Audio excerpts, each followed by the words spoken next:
Alrighty, welcome back. It is Friday morning. We have made it to the weekend. Of course, members of Congress are going to be hard at work. They're working on health care. They're working on all kinds of things. And Congressman Darrell Issa is joining us here this morning. And Congressman, good morning to you. Good morning. Hopefully the important thing of today is that tomorrow we're going to be hard at work for our men and women in uniform. Yes. At our annual pancake breakfast toy drive at Camp Pendleton. That's more than anything else. Yes. That is the most important thing. Is not what we do in Washington, but what we do for our people back home. You're absolutely right about that. Let's talk about that really quickly and give people at home the times and the places and what they can do. This is Toys for Tots? This is Toys for Tots, Marine Corps.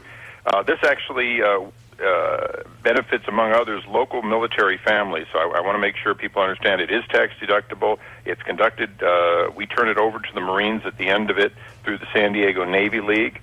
And obviously Operation Homefront has been helpful for years on this. Oh, yeah. What happens is doors open at 8 a.m., we go till 8 to 11, you get pancakes delivered by your congressman and or his wife, and depending upon which line you go through, buffet breakfast, bring an open toy, some people bring additional gifts, matter of fact, some people have been very, very generous over the years, and this year we've moved the location to the South Mesa Club, Del Mar Room at Camp Pendleton. You go to the main gate on I-5 and they will direct you in.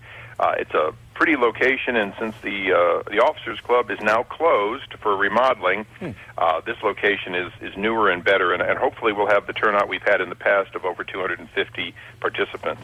Well, good for you. You know, Darrell, I actually rode with this Goldwing group, and we raised 2,000 toys for Toys for Tots a couple of weekends ago, and what a great program. We're all very, very much behind that. So we'll put that info on our website. Harley guys, what you would have raised. What's that?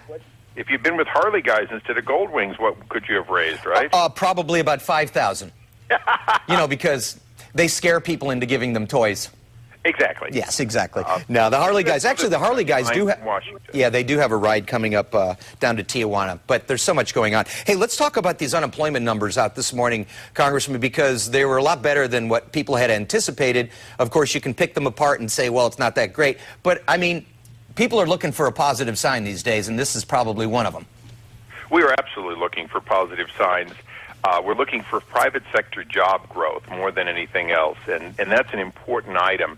The Christmas season looks like it's going to be better. Employment related to seasonal employment is up. Obviously, the government is employing more people. But I think for all of us who came from the private sector to government, what we're looking for is the small business person who creates the vast majority of jobs coming out of a recession, are they getting the resources they need if they have a good idea and the ability to hire people? So far, that's the biggest problem, is everything under the last days of the Bush administration and under the first days of this new administration, everything seems to be about big government, big business. There's nothing in there for the small business that's trying to get capital and grow. Yeah. You know, I obviously paid attention to some of the things that came out of that job summit yesterday. Say what you will about it, at least he's getting people together to talk about it, right? But one of the things was some tax incentives for small businesses to start investing again, and maybe putting some pressure on some of the banks to loosen up some money so they can start hiring some people. Well, the important thing is that there be availability for the small investor. And one of the challenges is that bank regulators, to quite frankly, penalize banks when they make those investments because, believe it or not, a loan is a liability, even if it's a performing loan. And that's one of the challenges we have to get. The other thing is we have to unlock, to a certain extent, real estate-centric loans into investment loans. As much as we all want to make sure that the home market has the money it needs for people who want to buy homes, let's remember that when you buy a home, it's a good thing, but it isn't actually a job creator. The real job creator of the economy is when you buy an injection molding machine or a pick-and-place electronics part machine or a fab plant for new technology. That's one of our challenges, is those incubators that San Diego is famous for in biotech, in electronics, and certainly in telecommunications. They're starved right now. Yeah, you're right. But there is a new aircraft carrier group coming to San Diego, bringing about 5,000 people, so that'll be good. Absolutely. And you know, California is going to become more and more dependent on the military if we can't find ways to innovate in the private sector as we have done in the past. The important thing, though, is I think people should all be pulling the same way.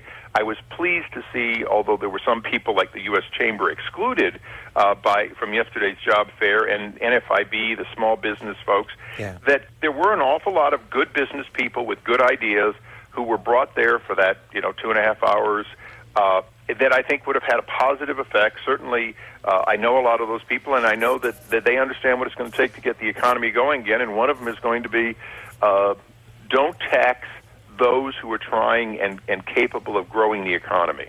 Yeah, you got that right. Tax incentives for people who are going to grow. You got it, Congressman. You're going to be here tomorrow. Absolutely. I'm sure our cameras will be out there to capture you and your wife, and we appreciate your time here. Thank you, and thanks for helping promote this event. It's very important to show our men and women in uniform at least once a year and hopefully every day that we care about what they do for us. You got that right, and it doesn't take much to just sort of go by and drop off a toy. Not a bit, and you get a free breakfast. So and a free breakfast. And one thing, the breakfast is completely paid for. There is none of the proceeds or contributions people make, because some people make cash contributions. None of that goes toward the overhead of the event. The overhead of the event is prepaid for by the Family Foundation. So 100% of anyone's contribution goes toward our men and women in uniform. All right, Pendleton, 8 to 11. We'll remind people and put it on the website. Congressman, thank you. Thank you. Okay, take care. See you soon. All right.